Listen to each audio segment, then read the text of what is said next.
She is a royal commentator and host of Heirs and Spares. Kinsey, first of all, I want to ask you, do we know whether Kate and William found out about the cancer diagnosis a long time ago and were just now coming forward? Do we know any more about a timeline? Yeah, we now understand that the princess and the prince discovered her cancer diagnosis on February 27th, when Prince William pulled out of his godfather, King Constantine of Greece's memorial service just 45 minutes before he was expected to arrive. If you'll recall, there was a lot of speculation surrounding him missing that event, and now we know that these were those circumstances. What about Harry and Meghan? Do we know, did they get a call? Did they know about this before all of us found out today at 2 p.m.? You know what? It's my understanding that Harry and Meghan were made aware of the diagnosis just moments before you and I were, moments before the world was, through intermediaries. So it's my understanding that they found out about it around the same time you and I did.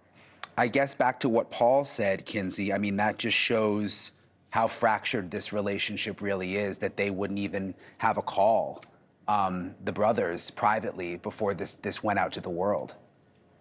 No, I completely agree with that. And, you know, I think it's common sense. I don't think you would have seen a big social media launch for Meghan Markle's American Riviera Orchard had she known that this was what was happening in the background, because that's just not a good look. And from a PR standpoint, I think that she's going to have a lot of cleaning up to do because people will be very judgmental about that.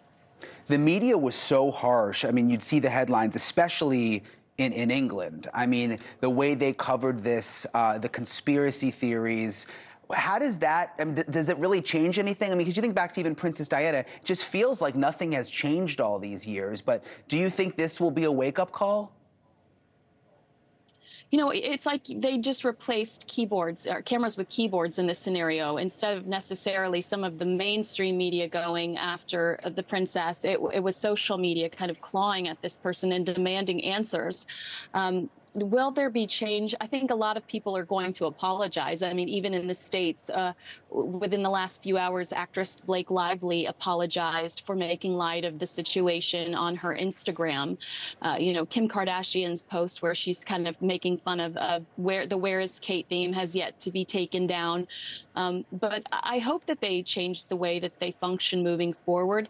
It was just over the weekend that a friend of Prince William's had said that the most challenging part of this for Prince William was feeling that the couple's bubble was coming under threat. And then a few hours later, we got that photo and video of the Princess of Wales out at the market. I mean, is that not a manifestation of their bubble coming under threat?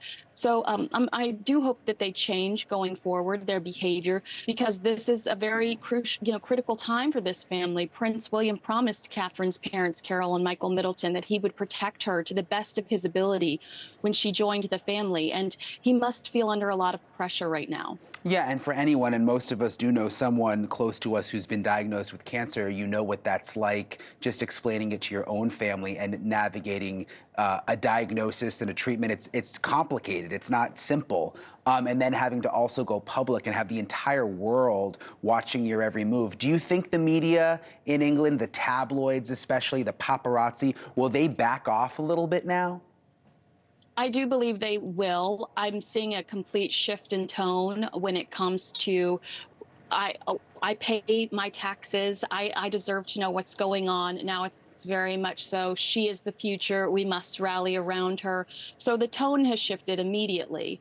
And I'm hoping that, you know, after this blitz, I'm hoping that they lay off of her sincerely and let her rest. They wanted to wait until this time to tell us because the children are going off for holiday. Yeah. And they did not want their children to be asked questions at school about this. So they want to go off and enjoy some time together. We won't see them until end of April. And I think that hopefully the press will leave them alone throughout that process. Do you think, and just my last question, Kinsey, I mean, there are still unknowns. She was vague when she just said cancer and sort of the timeline. I mean, do you think she should have been more specific? Because I hate to even say this, but there are already people that I've seen on social media dissecting the video, still having all these questions. Could she have gone even farther just to sort of, you know, extinguish all of the conspiracy theories? I don't think so. You know, I watched it. I've been covering this for months. Had to answer a lot of these uncomfortable questions about relationships, accused murderers. You know, it's bizarre. You know, I sobbed when I initially saw the video because I thought, what a stoic woman. How brave of her. This is so Yeah. courageous. And I really appreciate. I thought it was a privilege to receive as much information as we did, based on the way people have behaved over the last few weeks. I would have shut my doors and I wouldn't have said anything. Yeah, it is awful. I just hopefully she wasn't seeing all of it, because it really was pretty disgusting. Kinsey Schofield, thank you so much for joining us tonight. We really appreciate it. Thank you for watching. Go to newsnationnow.com to find NewsNation on your television provider. And don't forget to click the red subscribe button below to get more of NewsNation's fact-driven, unbiased coverage.